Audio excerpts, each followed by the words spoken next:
కొన్ని వేల సంవత్సరాల నుండి రహస్య ప్రదేశమైన శంబాలా గురించి కథలుగా వింటున్నాం. అయితే విష్ణు పురాణం ప్రకారం శంబాలా విష్ణువు యొక్క చివరి అవతారమైన కల్కి జన్మస్థలం. ఇది హిమాలయాలలోని రహస్యంగా ఏదో ఒక ప్రదేశంలో ఉందని నమ్ముతారు.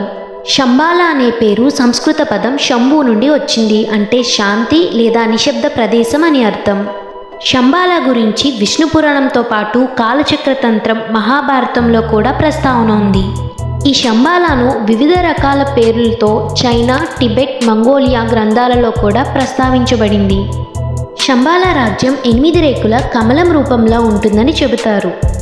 కల్కి అవతారంలో విష్ణువు బ్రహ్మదేవుడి మునిమనవుడు అయిన కాళీ మరియు అతని రక్త సంబంధికుల అంతంతో పాటు కలియుగ అంతం చేస్తాడు.